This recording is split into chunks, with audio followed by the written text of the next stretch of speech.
Good morning, internet family. So once again, I don't have scripture today. I've got a little word the Lord gave me this morning, and it's really beautiful, actually. So I was listening to some worship music, getting ready for the day, and the song that I was listening to at that moment was talking about healing is on the way. Deliverance is on the way. Freedom is on the way. And I thought about that just for a moment. Like I think about the words to the worship music I'm listening to all the time. It's a big thing to me. Like I want to thoroughly give my praise and give my worship to God and understand what I'm talking about. And I'm not just going to sing any song. So I'm thinking about it. I'm like, isn't deliverance?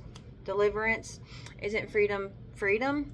And then I thought about, how I tell my girls, and I remind myself all the time that I got to walk it out. We got to walk things out. And the Lord gave me a picture, and He started with Paul in the prison. So Paul was freed from prison, miraculously, supernaturally. Chains fell off, gates opening. But had Paul not walked it out, and by that I mean walking out of the prison, he would have still been in prison. And that's the picture that he gave me. And the next thing I saw was how these strongholds were trapped by, be it addiction. And addiction can be so many different things. It can be our phones, it can be food, it can be people, it can be drugs, it can be alcohol. Those are the obvious ones. Pornography, exercise. There's so many things that everyone is addicted to that most people don't acknowledge something that's even unhealthy enough to be considered an addiction. But let me tell you something. If it's not Jesus, if it's not God, and it's something that you cannot live without, then you're addicted to it. And that's a stronghold. And there are so many other things. There's shame, unbelief, or false belief patterns, or just so many different things that hold us in bondage, hold us in prison, that keep us trapped. Doubt, fear, anger, bitterness, unforgiveness. So all of these things, they trap us, right? And each of these things has a prison that looks different to each of us, each of our situations. And my dog's getting under me and spinning my chair for me. Each of these things have what looks to be different for us, different surroundings, different prisons, deeper prisons, whatever it may be, bigger chains.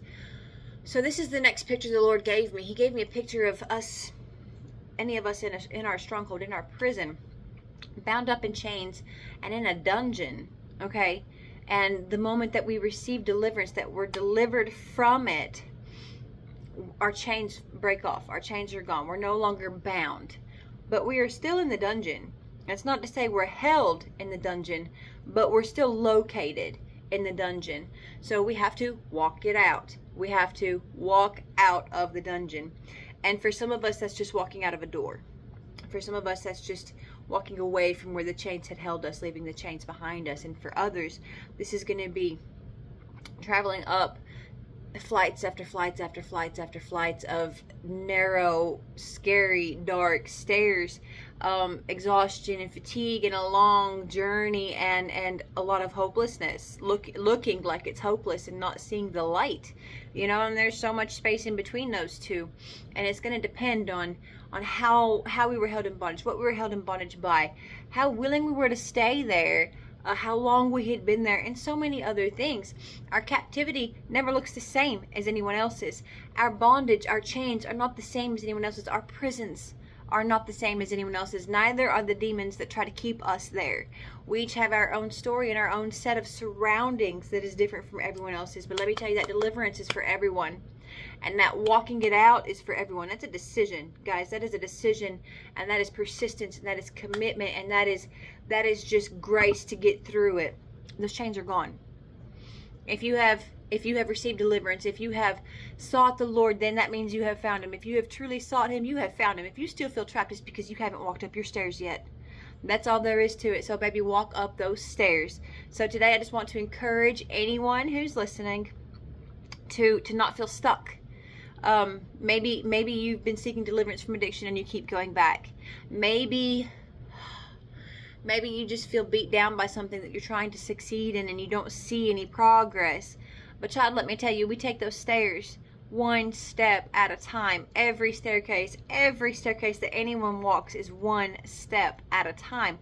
So you just keep doing that, and eventually you're going to turn around and look, and that dungeon is going to be so far behind you and so far under you that you aren't going to be able to see it anymore, and all you're going to see is the light around you, because you will have made it up to the top of the stairs, and then you can move on with your life.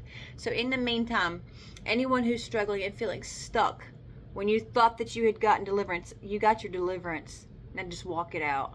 You guys have a wonderful day. I love you all.